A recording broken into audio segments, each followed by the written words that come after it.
What's up, everyone? It's Citlalli from E-Decolonize. I'm going to just make sure that I'm good to go on my live stream. I just want to make sure that you can see what I'm looking at right now. So welcome, everyone, to E-Decolonize class number 12.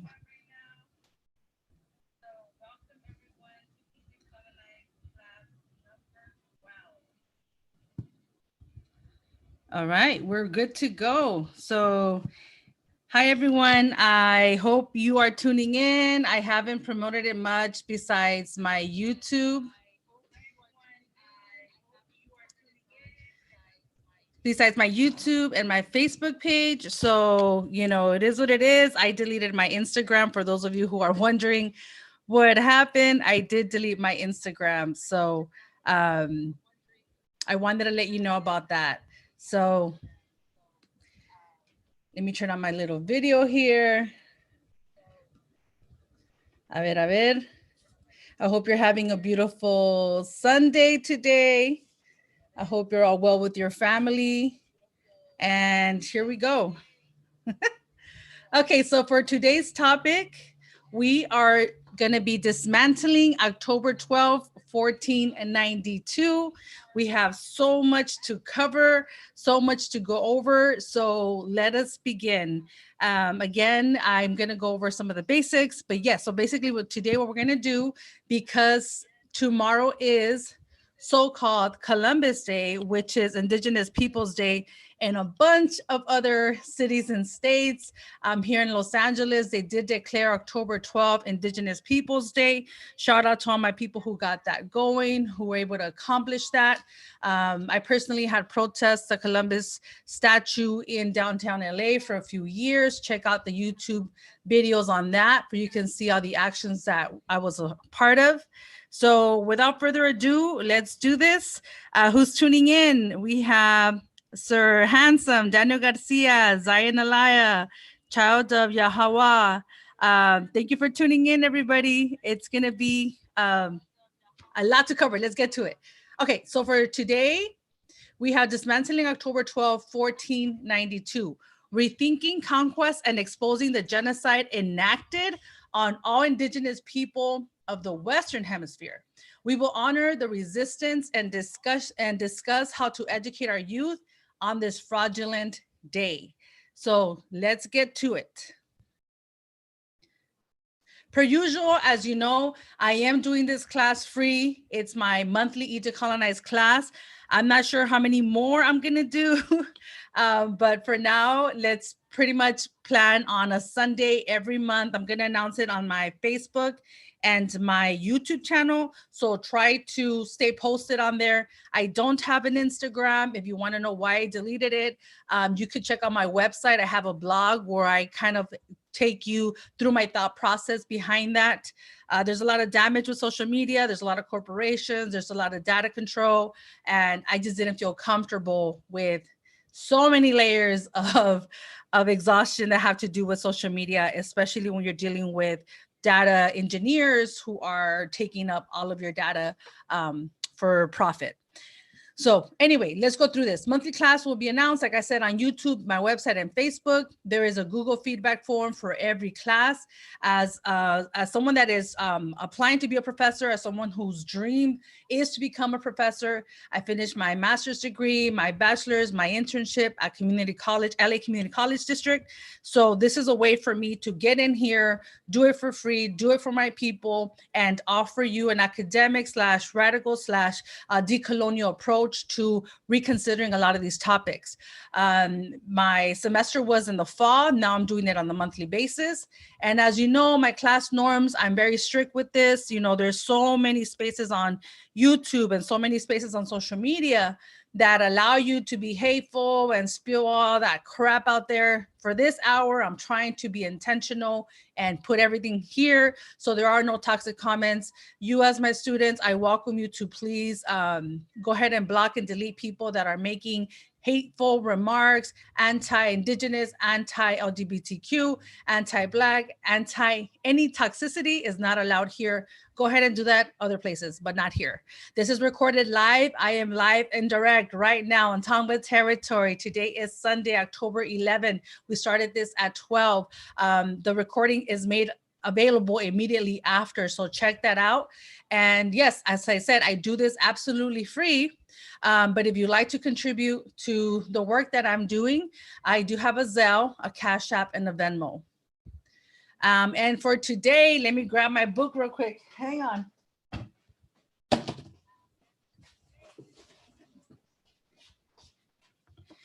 I am very excited to let you know that I'm actually going to personally be selling my book, Obsidian Blades. So a lot of people have been asking me. I know a lot of people don't like to support Amazon because of their labor inconsistencies and violations. So what I did is that I self-printed my book. And if you're interested in purchasing a copy, I will sign it and dedicate it to whomever you want. I have a Google link on this video description. Fill out the Google link, and it's kind of like an order form, and I'll tell you how to make your order. It is $40. That includes shipping and handling within the US. And basically, it's poetry written over the last 20 years. It's photography. It talks about decolonization, self-love, and reclaiming who we are. So this is my book. I've noticed that most poetry books, honestly, only have like 10 to 20 poems or so. I really shared a lot of poetry in this book. So if you're interested, go ahead and fill out the Google order form, and then I'll tell you how to order it. I will ship it as soon as possible. I'm trying to ship it by tomorrow. If you make your order today, I will ship it tomorrow. Post office should be open, if not by Tuesday. So check it out. $40 includes shipping and handling within the US. So Obsidian Blades, Decolonizing Poetry for Indigenous Peoples of Occupied Americas. This book is being used in high schools and universities throughout the US, not sure of other countries, but I'm very proud of that. I never imagined that my self-published book would make it to that extent. So I'm really, really happy about that. Okay.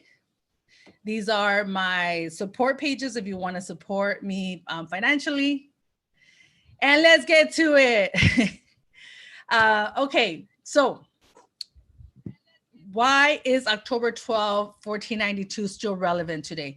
Why am I talking about this? Like I said, tomorrow is Columbus Day, and many states and cities throughout this colonial country, and it's still something that it's present in textbooks, right? So for example, Columbus Day is still included in the narrative of textbooks, national textbooks.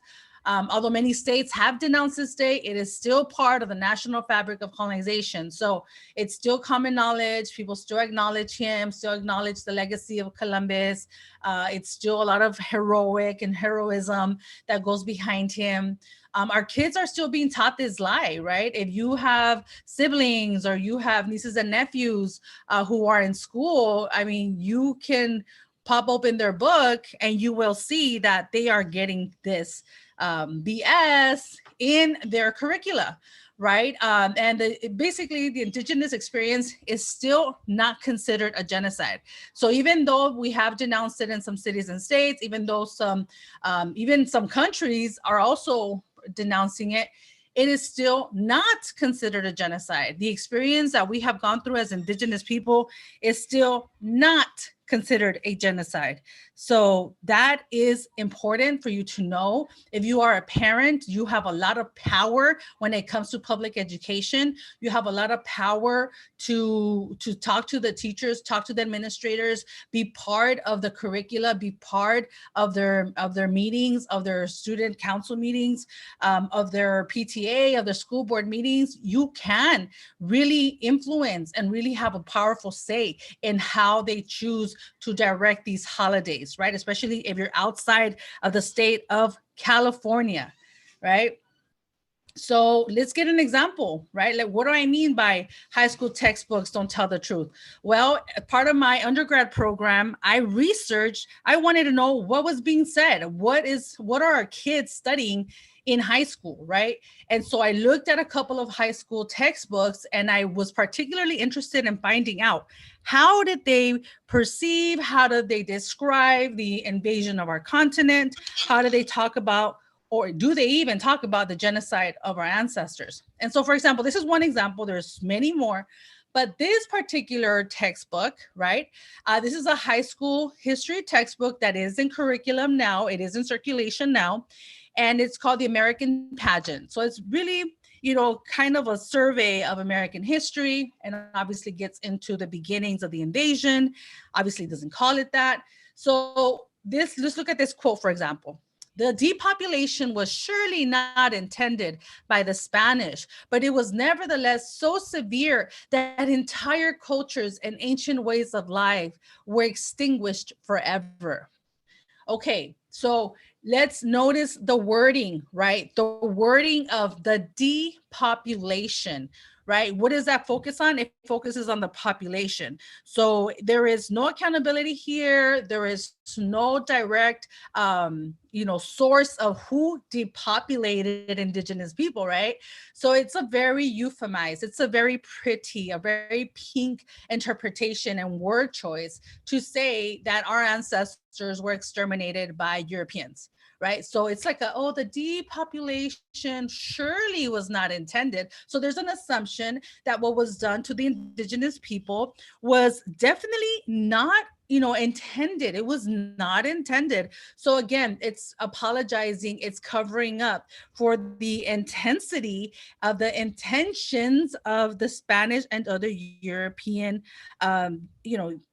invaders, right? So again, this is the language that is being used in American high school textbooks.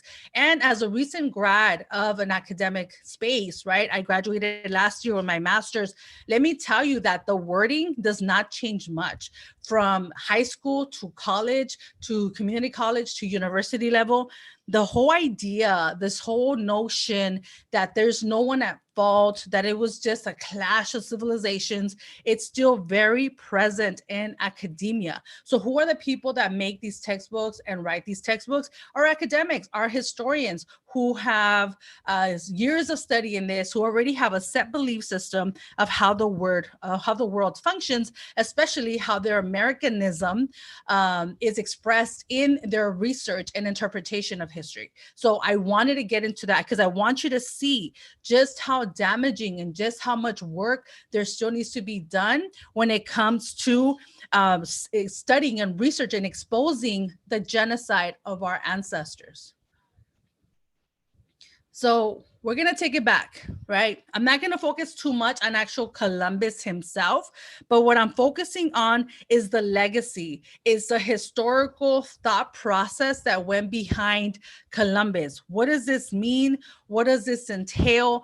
And so not a lot of people know this, right? So it's really important to understand that before October 12, 1492, Europeans knew about Europe, right? They knew about Asia at this point. They knew about the Middle East because they had been battling Middle East for a long time, trying to convert them into Christianity, right? We're not the first people that fell victim to that. And so the way that they looked at the world was through this very, very narrow lens of Eurocentricity, right?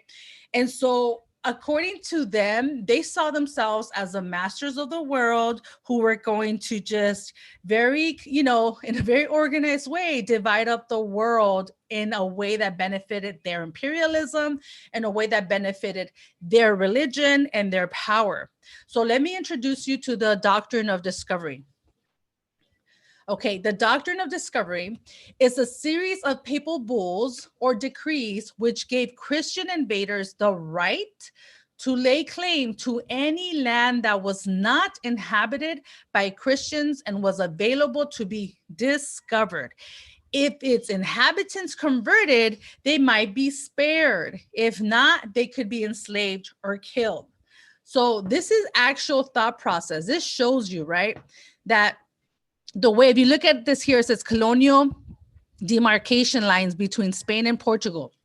So mind you, Spain and Portugal are at war with each other, right? They're trying to take over.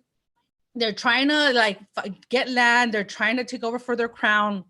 They're trying to spread Christianity, but they're not united themselves, right? So we're always taught, oh, indigenous people had no unity. And I'm like, look at Spain and Portugal, for goodness sake. And we're talking about unity and lack of unity of the settlers. So you have Spain and Portugal, right, who are dividing up the world where we are into these line of basically contestation, saying, okay, right, it says this dotted line right here is the line by Pope Alexander VI, and it's called the Intercaetera, which is in 1493. Okay, so from here on to the right, this says, okay, Portugal, you can have whatever you find from this Cape Verde denotation to the right, right? And then the purple line down here, right?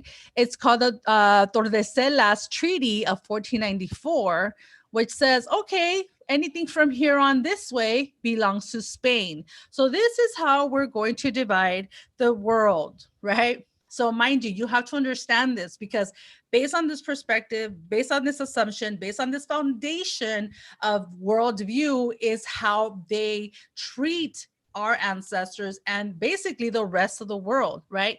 White supremacy terrorism is a global phenomenon. It's a global impact. But yet, what do we have over here? We have our own view of the world, right? There is very diverse landmass that we're on as indigenous people. And so, no, we're not interested in conquering outside people and enslaving all the world, any of that, right? We had so much going on this continent, right? And the terms I'm using here, they are Nahuatl focused, besides Tawantinsuyu. But I need you to understand, this is an example of some of the terms that our own ancestors gave to the land that we're on. And so, yes, the diversity of indigenous populations, the languages, each indigenous population had their own way of labeling, of calling, of identifying the land. This is just one example, right? Where we have Anahuac, and we have Semanahuac, which is land between the waters, or basically the world, which comes from Nahuatl.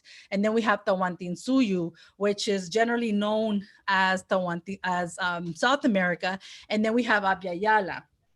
So there's so much. There's so much, right?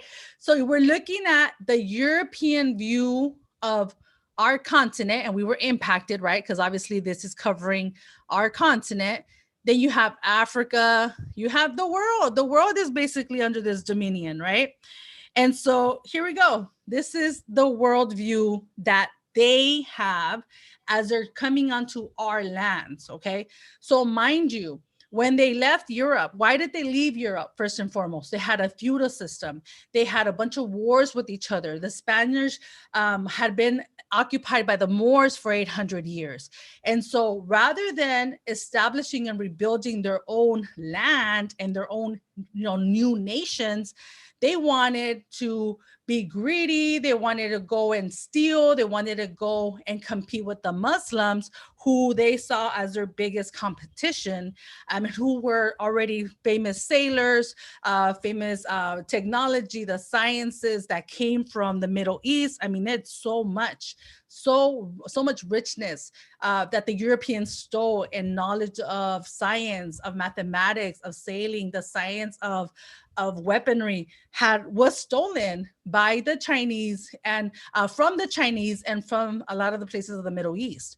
So mind you, this is what's happening, right? There is no authentic, genuine European idea that's 100% European.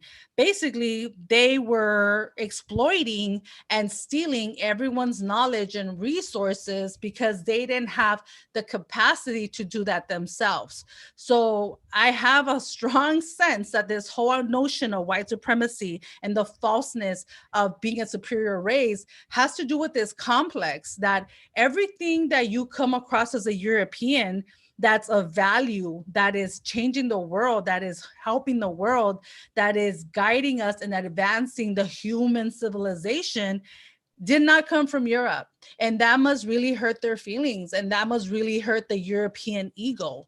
And so as a historian, I have to point that out because I'm constantly wondering, like, why are they so, obsessed with this idea of whiteness and being superior? And so that's my understanding, is everything beautiful, everything that's advanced, everything that's, coming out to the human civilization, it's coming from other places in Europe, and that must really hurt your feelings. So instead of congratulating and helping and coming together as humanity, you have a beat up ego and you want to destroy everything, use it, steal it, and exploit it because you didn't come up with it yourself. That's just my perspective, right? So, yes. All right, here we go. So another important thing, right? Part of the decrees, right? Part of this European fantasy of taking over the world is the fact that they actually felt and thought that by writing a statement that gave them the power over entire populations. That is, to me, it's like, wow, like you're really on a good one for that. So let's get into it. Religion and colonialism, right? The requerimiento of 1513. So the requerimiento, the requirement, right, was a declaration written by the Spanish crown that immediately demanded surrender and submission to the church and threatened, quote unquote, mischief and harm if indigenous people opposed it. Spanish soldiers were required to read the following decree every time, quote, the Indian refused or even delayed their acceptance of the requerimiento. Okay, mind you, let's put ourselves in this perspective, right? Spaniards and other Europeans, right? They land on your shore, okay? They bust out this big old page, right? They bust out this page and they start screaming out this statement to you in Castellano, in Spanish, right? Or in Portuguese, whatever. So by them stating that in their language about their laws, about what they're going to do, the logic is that, oh yeah, we're saying this. So, you as an indigenous person have no freaking idea what they're saying. You have no idea. You're just like, who the heck are these pale looking ass invaders? They don't look like any of our neighbors. Like, what is this? And all you're hearing from them is this loud, sweaty, smelly European reading from a piece of paper with a lot of power and pose, And anyway, so let's read what that requerimiento is. And again, this has been edited to make it easier for us to understand. And here it comes. It says, if you do not acknowledge the church as a superior of the whole world and the king and queen our lords, I certify to you that we shall powerfully enter your country and shall make war against you. We shall take you and your wives and your children and shall make slaves of them, and as such shall sell and dispose of them as we may command. And we shall take away your goods and shall do you all the mischief and damage that we can. And we protest that the death and losses which shall accrue from this are your fault, not ours. Alrighty then, talk about blaming the person that you're assaulting. So again, you have the papal bulls, you have the decree, you have the church telling Spain and Portugal, okay, settle, children. This is the way we're going to resolve this problem. We're going to divide up the rest of the world so y'all could just go out there and take over these lands, make them Christian, bring us the gold. That's the church. Because mind you, the Catholic Church, Christianity, that is the empire, right? It is the empire that is merged with power, with weaponry, with war. It was all one. Okay, so really, really important. So when people say, oh, but it's religion, it was different, it had nothing to do, it had everything to do with it. Okay, the politicization of religion, the way it was fueled, the way it was used to justify occupation and genocide is obviously here. Okay, here. The Spaniards, the Portuguese, anybody that came to invade, always made sure that they had their little priest, that they had the little friar with them, because they wanted to have that power of religion, the power of Jesus, and the power of the cross. So it was a merged power. It was an empire that was both religious and that it was militaristic. So they used both of them. You have a Spanish captain, a battle war captain talking about Jesus and converting. And then you have the priests calling over the Spanish captains to violate and use their violence against indigenous people. So it was hand in hand, right? They both supported each other. They both helped each other. And as a historian and these conferences I go to, let me tell you that there are so many historians that are like, oh, but Bartolome de las Casas was good, and there was good Spaniard priests that wanted to protect indigenous people, and you know what? That may have been the case among a few of them. Maybe they wrote a letter here and there. Maybe they protested here and there, but the majority of them, right, they still were for the repression of indigenous people. Bartolome de las Casas, who's seen as, oh, he was a fighter, he was a defender of indigenous people. He was actually for the repression and enslavement, right, of African people. And he said that indigenous people can be enslaved, but that African people had no souls. So indigenous people could be enslaved and Christianized, but not Africans. Again, that's the hero that they're trying to give us. That's Bartolome de las Casas. You can read that on your own. All you have to do is Google Bartolome de las Casas perspective on slavery, and it's all there. So when anyone tries to tell you that, throw them that example. It is documented. They're always trying to, have this very beautiful version of these priests. Only because they're priests, they want to say, oh, well, they were good people. No, they were not. Okay, so this is something I recently wrote, and I shared it on my Facebook, and I shared it on my my YouTube, because I was really, really excited about this, right? And again, this is all new thoughts for me, right? This is all new, way of me to thinking about this. And so when I say indigenous, we're going to get into who's indigenous and who's not, right? Because in my recent research, I am really conflicted now with this whole concept of indigenous, because indigenous basically means not white, not settler, not a foreigner. But let's get into it. And yeah, there is Asian indigenous people, there are Black indigenous people, brown indigenous people, all types of indigenous people. But what does indigenous mean? Let's get into it. Okay, so I was really thinking about this because I came across Aníbal Quijano, who was a social critic philosopher of Peru, right? And I came across his work late in my thesis development.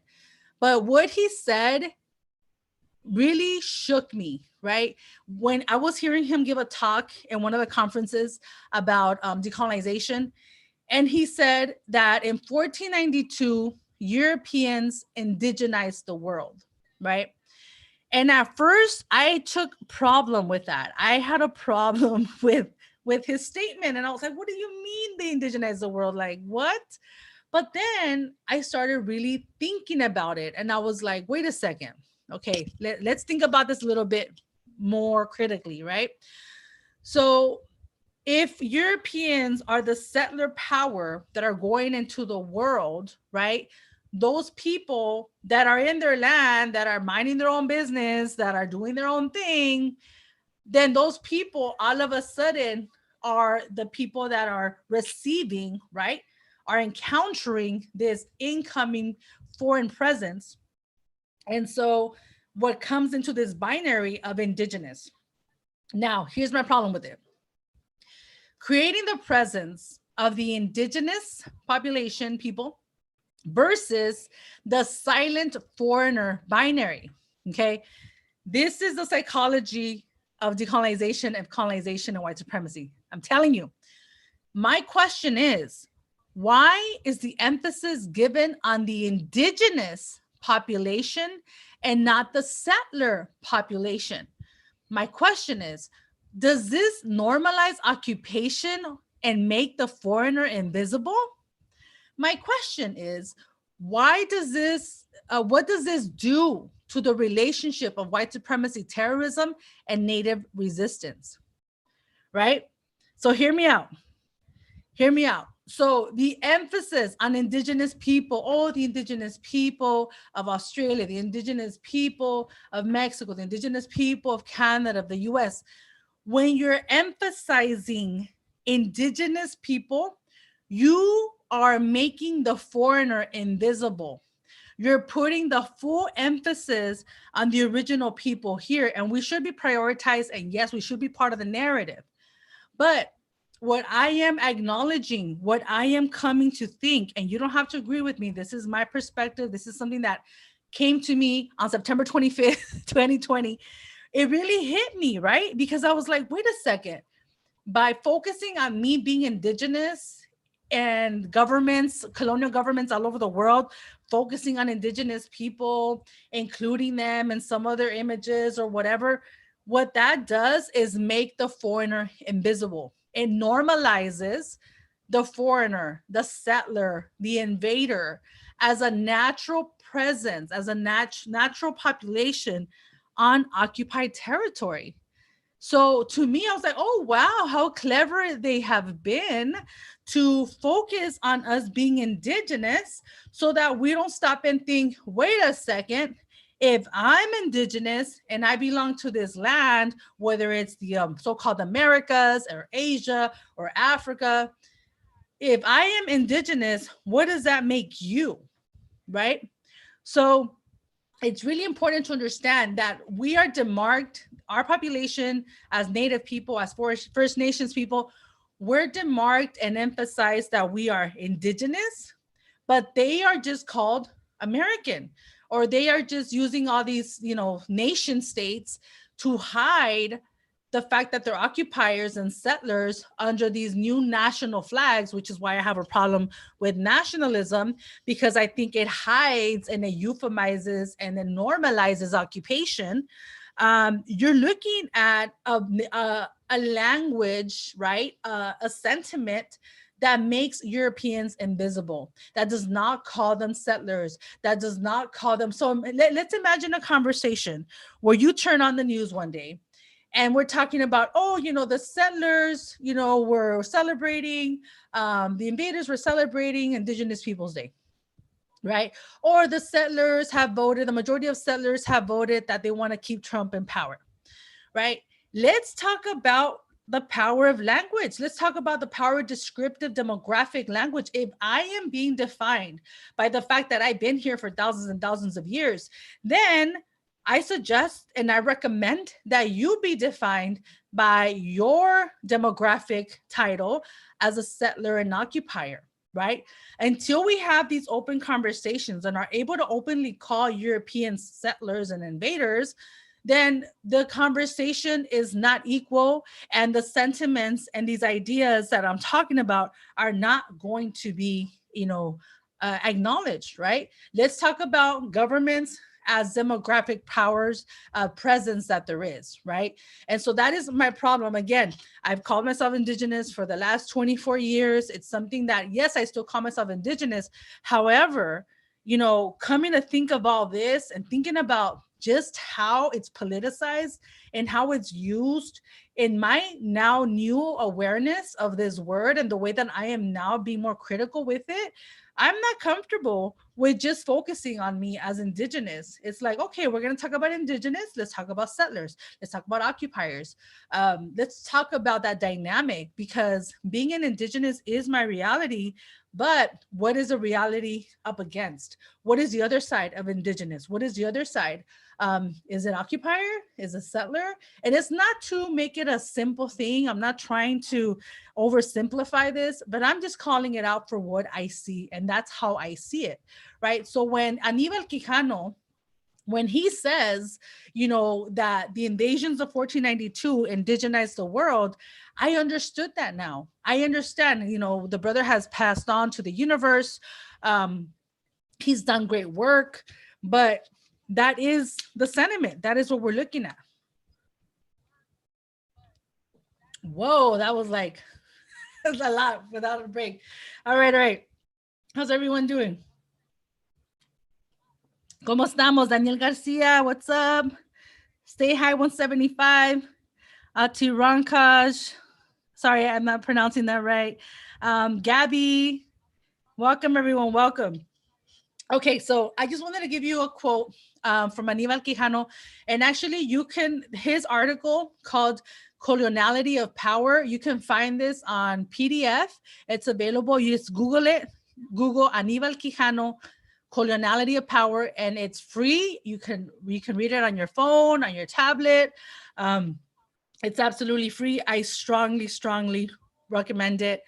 It's powerful. Okay, so what is he talking about? Because we have colonial powers, we have decolonial power, but I like the way that, I mean, a lot of people have been talking about this, but the fact that he kind of wraps it all together, talks about colonization, because there's a problem. A lot of people say, oh, colonization ended, right? We have post-colonial studies. Post-colonial, I have a problem with that. Like, has colonization ended? No, it has not, right? And so he actually argues this, and he talks about, it says, the coloniality of power constitutes a matrix that operates through control or hegemony over authority, labor, sexuality, and subjectivity. That is, the practical domains of political administration, production, and exploitation, personal life, reproduction, and worldview and interpretive perspective. Ooh, that's a long one. The forms these have taken are the nation state, capitalism, the nuclear family, and Eurocentrism. Eurocentrism functions as the ideological valorization of the Euro-American society as superior, progressive, and universal. Through it really represents white supremacy, terrorism, I would add, capitalist profitability, and Euro-American self-universalization. Whew. Damn. Let's read that last sentence again. Okay, he says, okay, Eurocentrism functions as the ideological valorization of Euro-American society as superior, progressive, and universal, though it really represents white supremacy, capitalist profitability, and Euro-American self-universalization. Euro-American self-universalization. That's powerful, right? That's what we're up against. So colonization, right? This economic power, this economic violence of the world really found, you know, it's founded, it's emerged from this little foundation, right? That intellectually, spiritually, financially, however you want to call it, it establishes itself based on this foundation of Eurocentrism, right?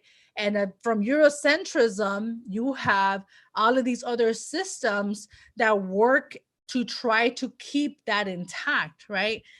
And I'm going to share another realization.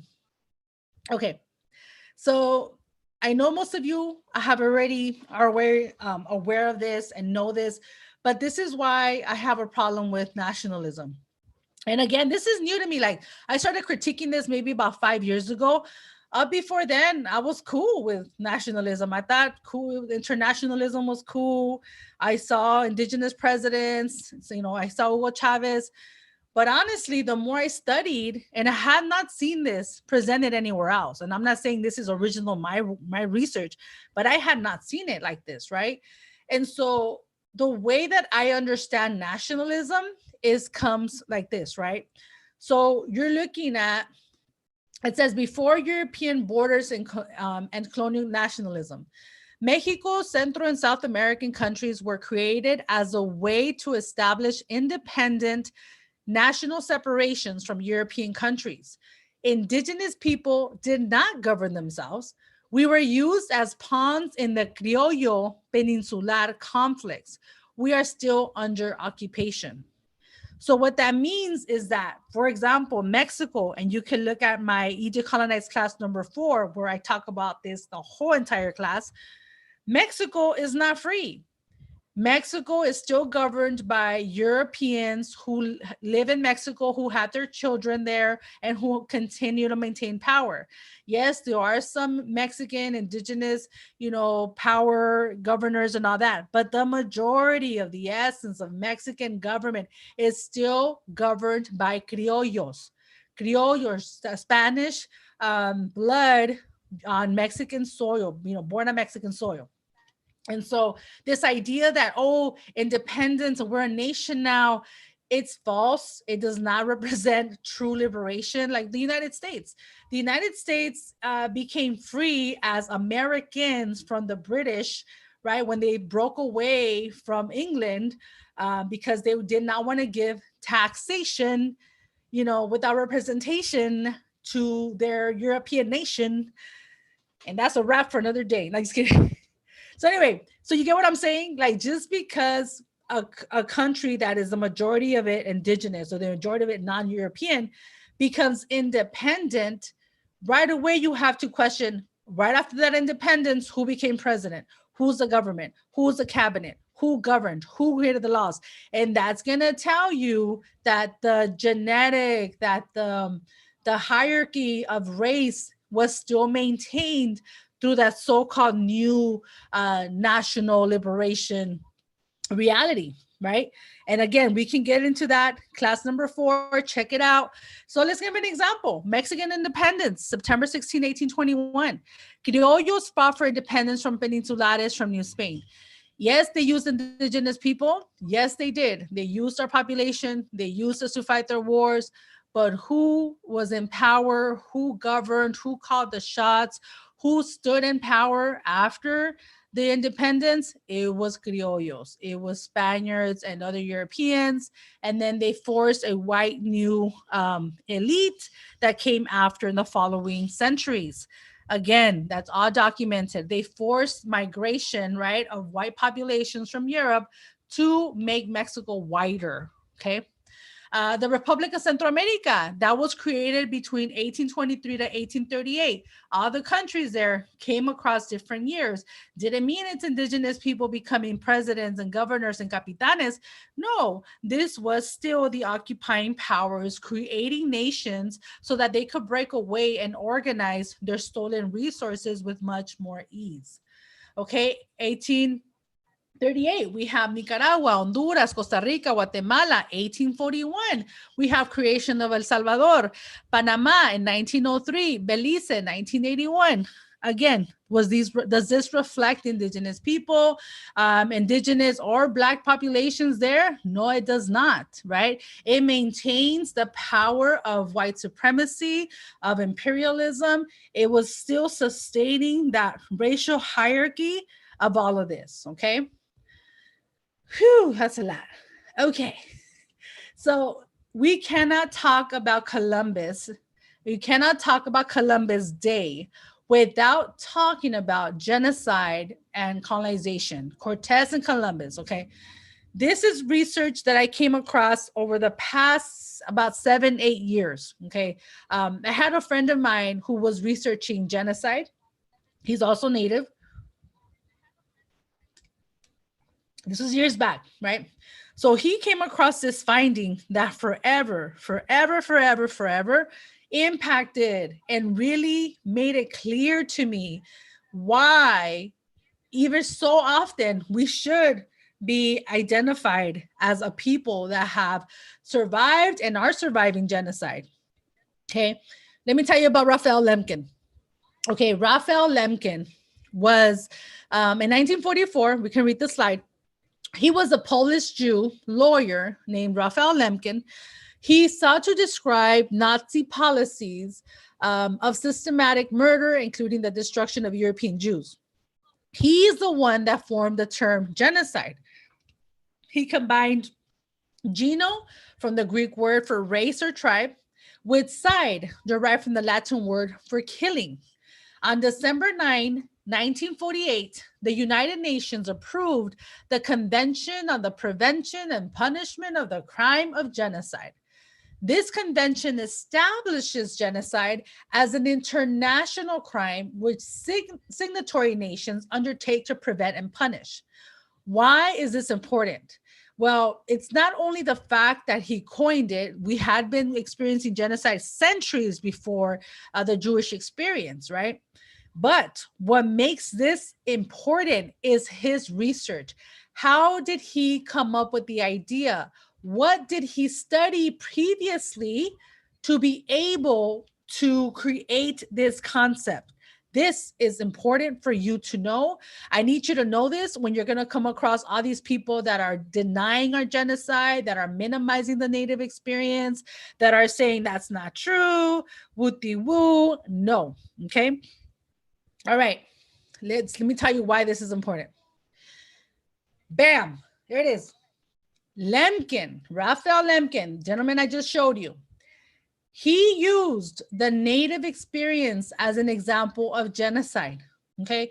When he was studying world history, when he was studying the way genocides were enacted, what happened, what he did was look at the way that Native people were treated. And he said, you know what? This is what I'm talking about. This is genocide. This is an example of genocide. This also means genocide. Let's get into this.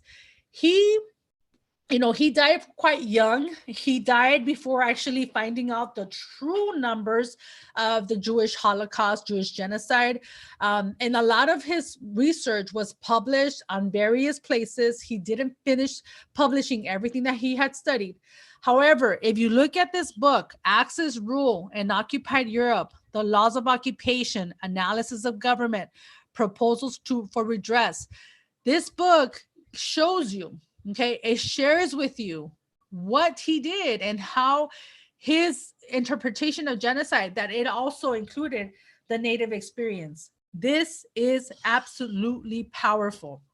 Okay, so Raphael Lemkin studied the massive killings and invasion of Semanawak in preparation for his concept of genocide. And this is a quote from an article from one of the speakers. They have a lot of conferences on genocide all over the world. A lot of them are in Europe. And this is what they talked about. It says, in an essay on, quote, this is a quote of his book, a chapter of his book, Spanish Treatment of South American Indians, end quote, Lemkin, drawing in particular on the observations of Las Casas, successfully evokes, quote, methods of genocide, hyphen physical, which include massacre, slavery, and deprivation of livelihood. Family life was disregarded. Bread made of root meal was often the only food. When the slaves fell sick, they were left to die or at best sent home. The treatment of Indian women constituted an aspect of biological genocide, the death of a race. If you go on to read this, you go on to see that he looked at how the Spanish and other Europeans treated indigenous people.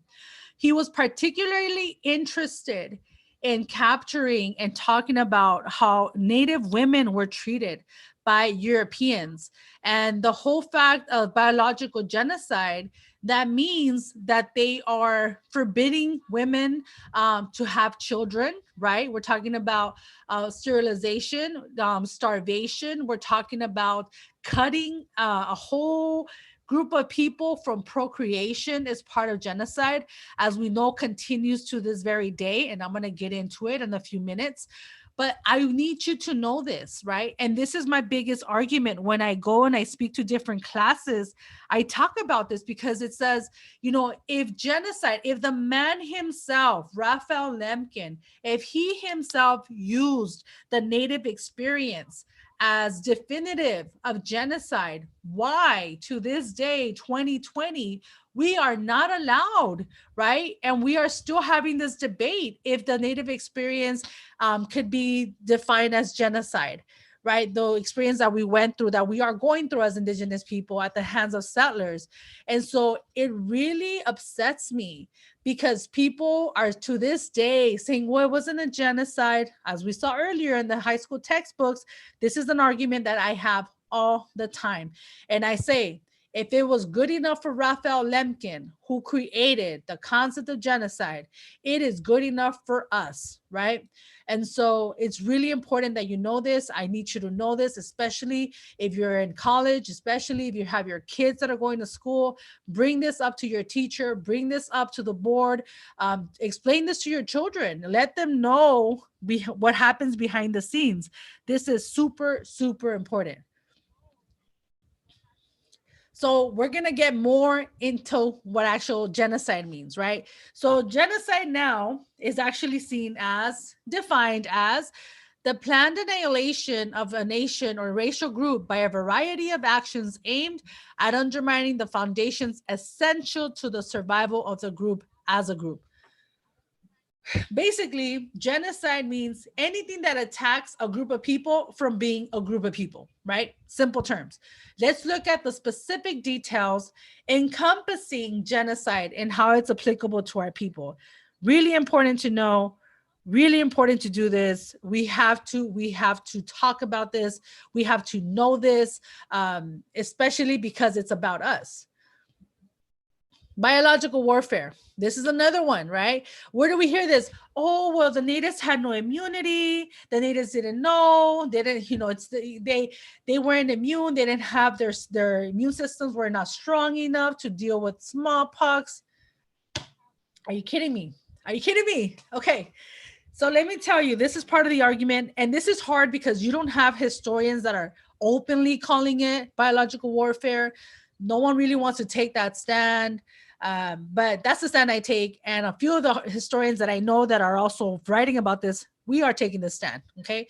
Yes, it was biological warfare. The smallpox that was used on the Western Hemisphere, as it was tried to all over the other populations. They tried this in Africa. They tried this in the Canary Islands. They're always trying to find out ways to kill non-white people.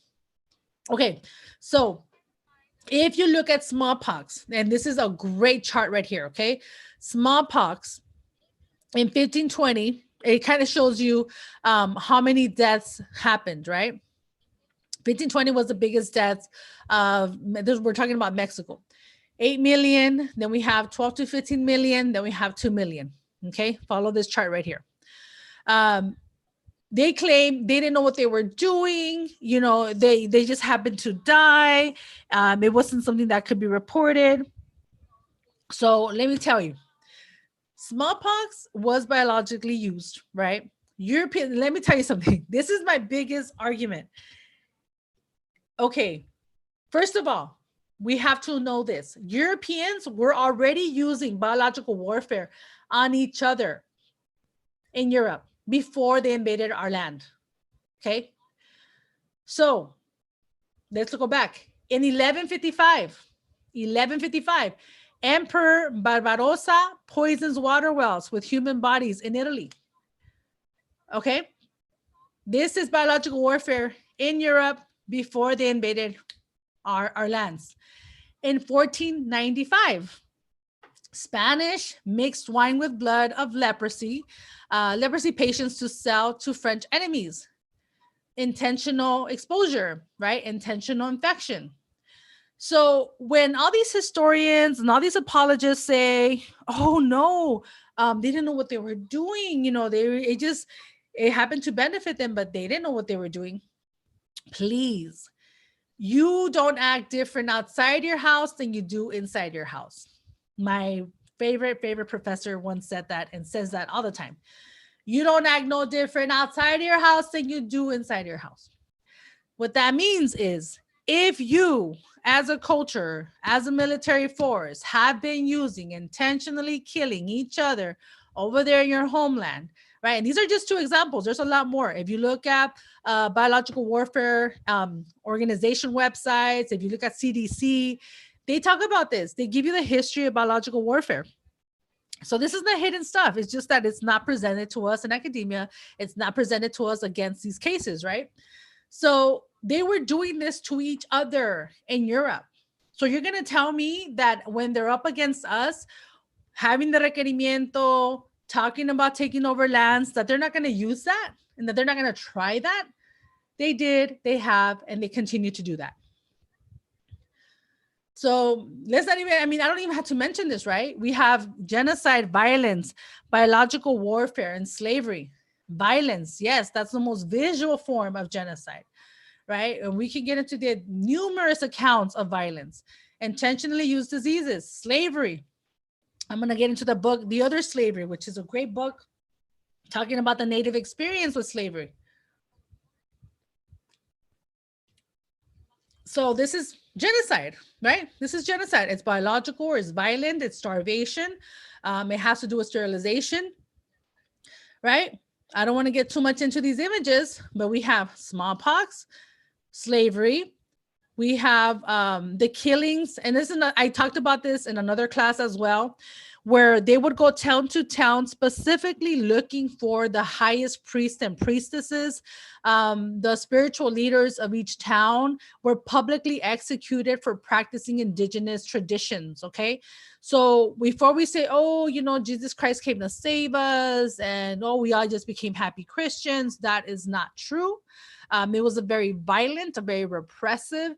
They were going town to town looking for the elders, looking for the Tlamatini, looking for the highest priests and priestesses to kill them, because they knew that they were the ones that the elders of the community were the most sacred people of those towns, and that they held knowledge of the cosmos and knowledge of the universe and knowledge of the spiritual world and so much, right? So what they did was that they did their best to kill the leadership of all the towns, the highest ranking officers, military officers, the warriors, the elders, the historians, the spiritual leaders.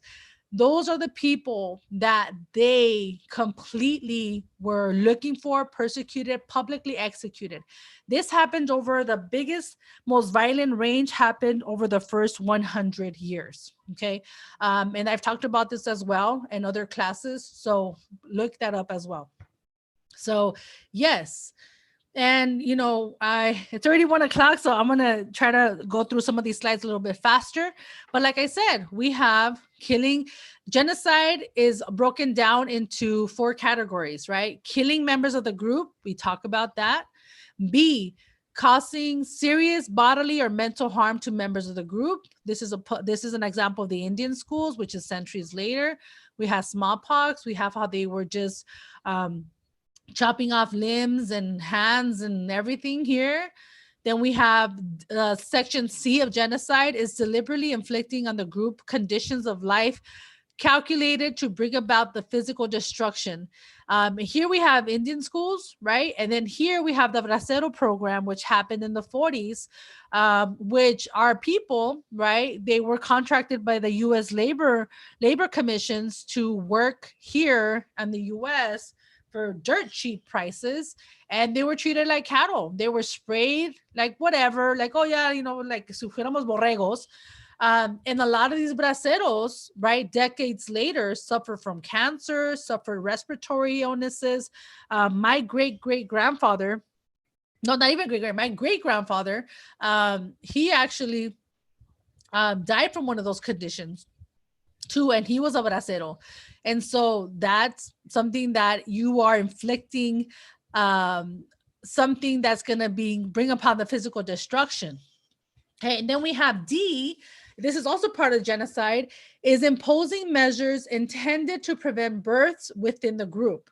Okay, we know we have a far new example of this, and this has been going on, but the one that I give here an example of, there's a great documentary called No Más Bebés, No More Children, which talks about how in the 60s and 70s, a lot of Mexican immigrant women went in to have their child, right, at the USC Medical Center, and they came out sterilized, right? And so they were going in to give birth, and while giving birth, they were performed sterilization practices without their consent, right? And if you watch that film, it is powerful. I got to meet the historian behind it. I got to interview her. But we don't have to go that far, right? We don't have to go that far. That's happened in reservations. That's happened to the Black community.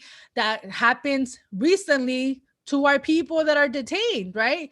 We have the so-called immigrant people detained, and these are Black and brown women who recently, we know, because thanks to this amazing person, Don Wooden, there were reports at the Atlanta ICE facility, right, that they were performing mass hysterectomies, right? This is 2020.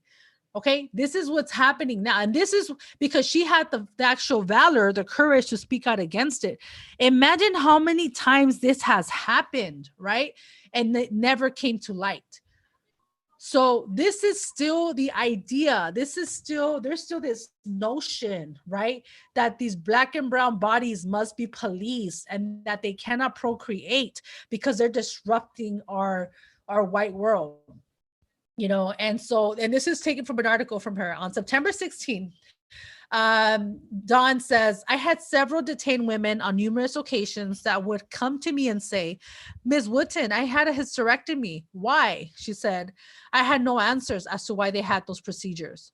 So imagine you're escaping the civil war, you're escaping torture, you're escaping everything that's happening in your homeland, right? Only to come seek refuge to his country whose doctors feel it is their right to remove your reproductive organs, right? And so that's just to show you that this has not ended and it continues, right? This continues to this day. So shout out to Don Wooten for having the courage to do the right thing and speak out against it. And shame on the rest of them who work at these facilities and know that this is happening, especially if you're brown and Black and you're there and you stay quiet and you are complicit to these crimes against our people. So yes, this has to be denounced. This has to be exposed. And let's not, people are like, oh my God, I can't believe that's happening.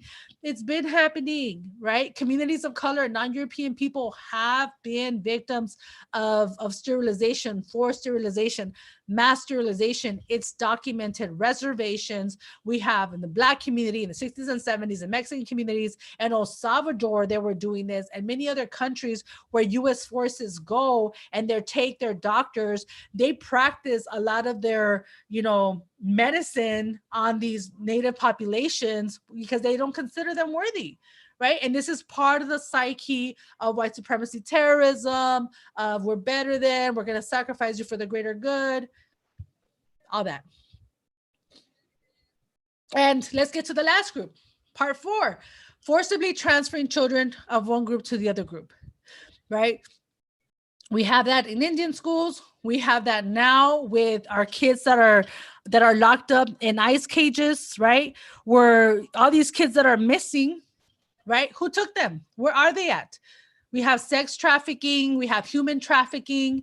And where are these kids at? How are they being protected? How are they being tracked by a system that kept them in these cages in the first place, separated them from their families and tios and tias? So what are they doing? They are continuing the process of genocide, right? And really important as we get to the end of this class, non-lethal acts, right, also constitute genocide. This is really, really important. Lemkin understood genocide to be carried out through a variety of methods, ranging from overt physical transgressions like mass murder to subtle cultural threats like restriction of a group's language, traditions, all of which were inextricably interwoven into the generic process of group destruction. Okay, so for all the people out there that are like, you're not native, you don't speak the language. You're not native, you don't live in a community. You're not native because you don't practice a religion. Well, let me introduce you to colonization. Let me introduce you to the systemic ways that we as Indigenous people, millions of us, have been impacted by colonization differently, and it's impacted the different layers of relationships that we have with colonization. Okay, we have, it says, all of which were inextricably interwoven into a generic process of group destruction. What is group destruction? Group destruction is forbidding Indigenous language. It's the government forcing you to identify as European, as Spanish, as white, so that you no longer see yourself as who you are in this world. That is also genocide. It's economic independence. Who governs? Who are the owners of our resources on our lands? The language. Why am I speaking in English? Why are we speaking? Porque hablo español. ¿Por qué? Religion. Why are the majority of our people practicing Catholic and Christians? Why? Culture, education. And almost to the end here, almost to the end, just a few more minutes. We have our genocide continues to be minimized and belittled by academia. Let's look at the power of language and how our genocide is described by historians. So you don't have to go too far, like I said. These are some of the most popular books that in my research I have come across that completely euphemize and they make it all pretty, right? That genocide did not happen to Indigenous people, that we just declined, right? And the Indian population declined. Instead of saying Indian genocide or extermination of Indigenous people, no, there's still historians to this day that say, no, it wasn't genocide. This is a slide I created years ago because I was trying to visually show people what I was talking about. Because people are like, what do you mean? What are you talking about? Like, what? And I'm like, okay, let me break it down. All right, so this is something I created to kind of show people kind of the chronology of being colonized Indigenous people, right? So we survived the largest genocide in the history of humanity. 95% of our population was killed. We are the descendants of the 5% that survived. Okay, so in 1491, we have Indigenous native population. And mind you, you can basically use this chart for people of color all over the world. Basically, non-European people, this is your experience, right?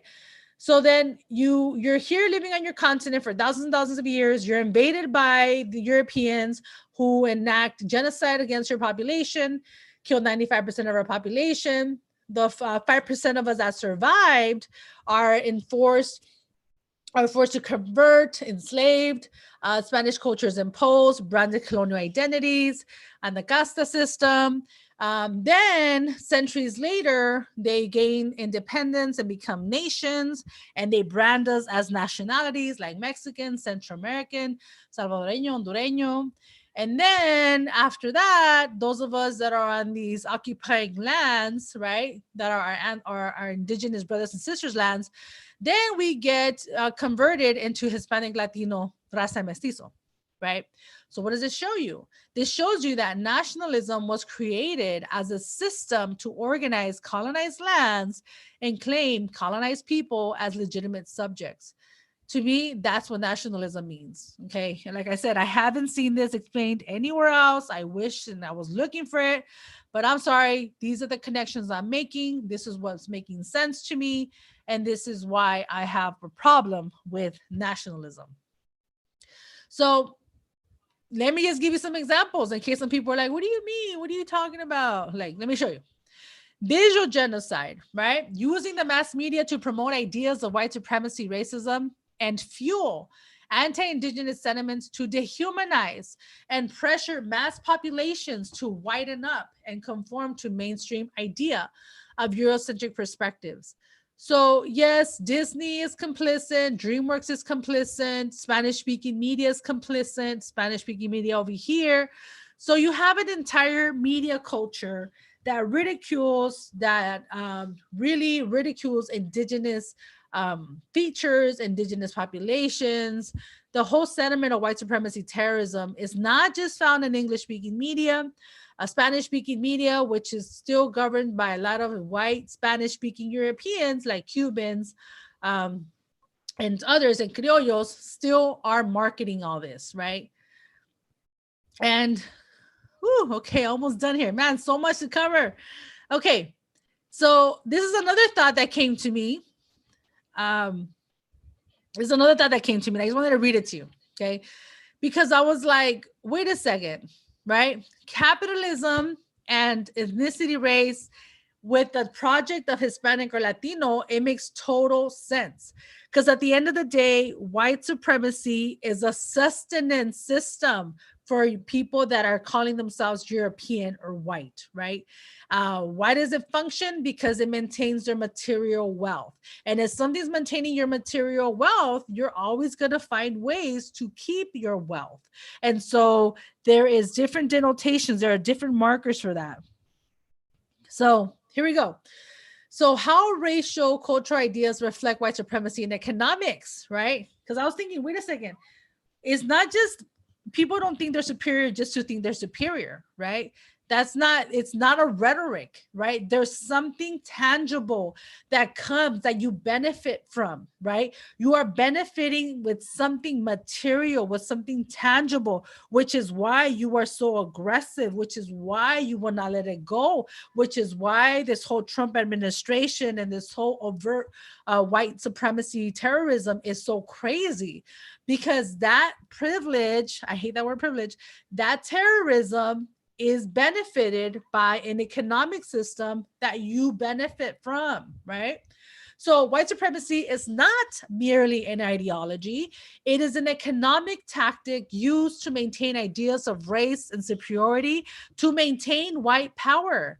I argue that it is embedded in the fabric of capitalism and imperialism. The concepts of Latino and Hispanic, and even the latest creation of Latinx, are all rooted in the dismantling of the rich, diverse cultures of people of color that have been belittled by racism. This is an offshoot of the creation of race, which functions as a pseudoscientific attempt at placing human groups into hierarchy. Racial categories originally served to justify the oppression and supremacy of races, thus fueling that thrived on stolen labor, resources, and cultures. I wrote that on September 25th. As you can see, September 25th was a very powerful day. It was a very enlightened day for me, okay? So we see this, right? We see this. And what I'm saying here is that this is why I'm understanding now why white supremacy is so powerful, and why some people, many settlers, refuse to give it up, right? They refuse to give up white supremacy. They refuse this. But not only that, right? We're looking at new systems of how to keep indigenous people from their power, from their land. And it is identity is power, right? So you have all these indigenous people who are walking around all of these false nations as Mexicans, Salvadorians, whatever. But in essence, we are the original people of these lands, right? And then we come here onto our northern territories where our brothers and sisters are hosting us, right? And what are we called? We're called Hispanic, Latino, raza, mestizo, which are Eurocentric terms and ideologies and identities, okay? So we have, if you look at this here, right, in 2010, right, that was our population. They haven't counted 2020, we're getting there. But this shows you, right, you have the majority of the people are brown, okay? But if you label them or if they identify as native, what does that do to the relationship of land and belonging to a country that fuels itself by calling themselves natural owners of this land, or the settlers, and denoting and distinguishing between so-called immigrants, right? it completely dismantles it. So this is why it is so important. Identity is power. Latino and Hispanic identities disguise our demographic power and presence. How do these identities disconnect us from the land?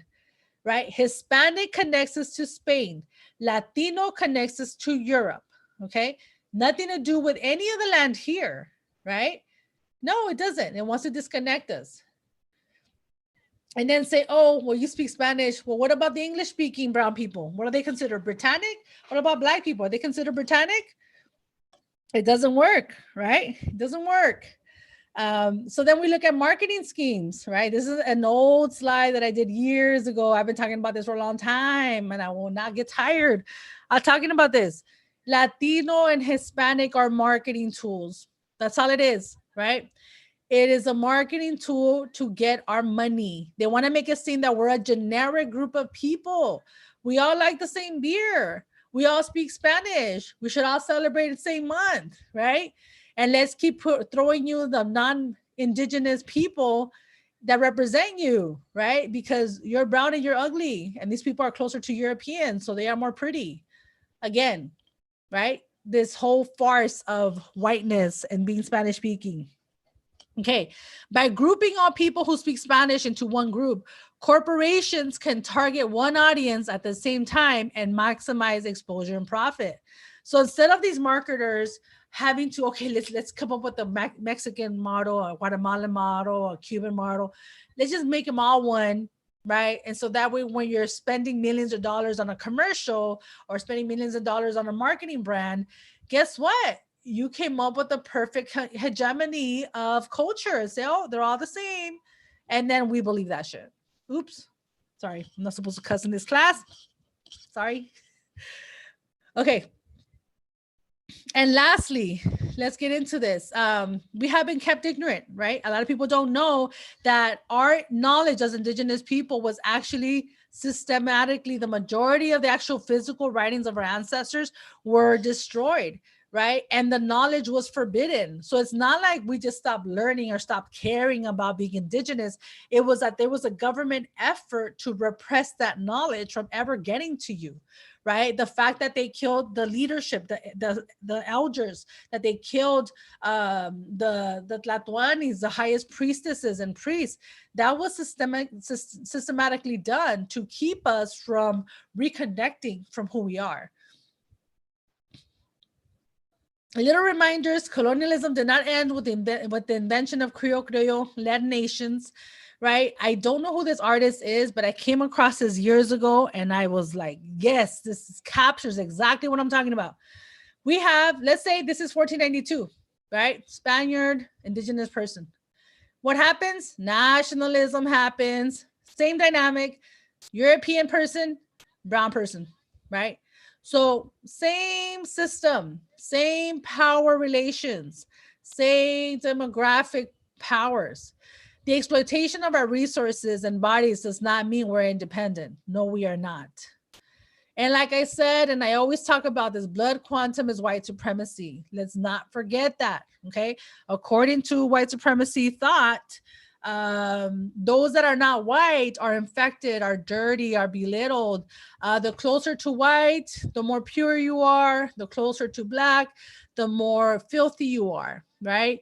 And so when we take on these notions of, well, I'm full blood, well, I'm half blood, I'm like, you know what? You are Indigenous, right? And yes, there are white Mexicans. Yes, there are white Salvadorians. Yes, there are. But in essence, you come from a culture of a heritage of Indigenous populations. So don't fall victim to trying to explain yourself to the genetics of white supremacy. That's what I say, that blood quantum is white supremacy. Okay, we're not mestizo, we're not mixed race people, we're not raza cósmica, we're not a cosmic race, we're not a new race. We are an occupied people that are under European settler occupation. So to end, there was so much to cover, everybody. I'm so glad you're still here with me. Oh man. Okay, so to end this class, let's end on a powerful note. Let's end on an empowering note, okay? So remember, identity is power. Identity connects you to the land. Let's honor our Indigenous languages.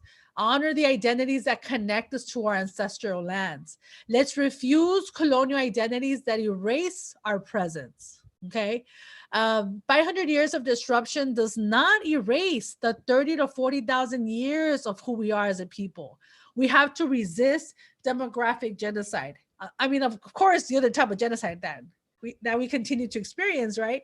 But we have to remember that there are many of our ancestors that put up many fights, that resisted for us to be able to be here, for us to be able to reclaim who we are, for us to be able to be proud of who we are. Some of the books that I referenced in today's talk, in today's class, are here.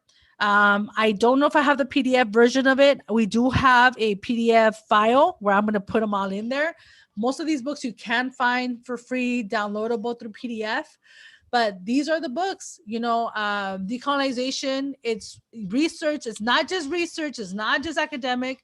But this is my approach as someone that wants to be a professor, as someone that's applying to be a professor. This is the research that I lead on, okay?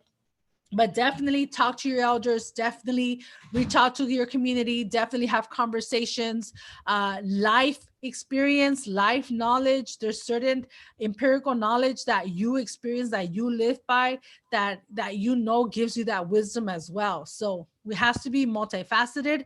We have to use everything we can, okay? And with that, I'm gonna go to what's next. Okay, we got through, vámonos. Okay, so what's next? So E-Decolonize number 13 will be Sunday, November 22nd at 12 p.m. And I'm going to go over accomplishments of the Americas. Why accomplishments? Because there's so many things that our ancestors have been hijacked for, okay? There's indigenous knowledge, there are concepts, governing concepts, feminism, socialism. A lot of these concepts were stolen from our ancestors, okay? So I'm not only going to get into the science and some of the foods that come from our continent, but I'm going to talk about some of the ideas that were stolen from our people, and a lot of people of color. I hate using the term people of color, but a lot of our ancestors, a lot of us as people have experienced this type of exploitation, right? And like I said at the beginning of this class, a lot of the science, a lot of the knowledge that came from the world did not come from Europe, right? Which is why I think and I suspect that Eurocentrism is such a violent ideology, because they're like, it's a blow to the ego, right? It's a blow to the ego that you have Black people creating all types of sciences, brown people, Asian people, all over the world. People are dynamic, people are creating, people are inventing. And then in Europe, I'm sorry, but I haven't read much of what came from Europe. And so I think that hyper turbo false sense of superiority has a lot to do with the fact that a lot of the stuff that came from human accomplishment came from non-European countries and people. Whew, okay, so that does it for today's class. I would really appreciate if you would fill out the Google form. Like I said, I like to get your feedback. I like to know what you thought about this. It helps me as an aspiring professor. I'm not teaching now. I am applying though, but it's been hard ever since COVID. A lot of enrollments have gone down. So I'm hopeful, that is my dream, to teach history or Chicano studies or sociology at a community college, from primarily East LA, Compton College, anywhere where the majority is people of color. That's where I want to be. That's where I want to teach. And so I do this class because it's my passion. I do this class because I believe in democratized education. I believe that everyone should know this regardless of your educational background. I believe that not everyone has access to college education, or, and it's a privilege that a lot of us can get. So to me, I try to share with you everything that I've researched, everything that I'm learning, in a way that's, hopefully easy to understand, easy to follow. And with my passion, right? Because my biggest passion is to educate. My biggest passion is to teach. My biggest passion is that you know this, right? Because we've been lied to. We've been kept from this truth. We've been kept from this, this whole world of knowledge of who we are as a people. And it's damaged a lot of our communities. It damages who we are. But yes, so yes, please fill out the Google form. It's in the video description. Like I said, if you want to buy a book, I'm actually personally selling them. I have my books. If you're interested, there's a Google order form for my book. It's called Obsidian Blades, and it's being used in high schools, universities. I'm so excited about it. I never knew that my passion would one day be required text. So super excited about that. So yeah, fill that out. Send me your questions. Let me see who's still here with me so I can shout you out before I let you go. Fleur Brune. Okay, I'm not sure if I'm saying that right.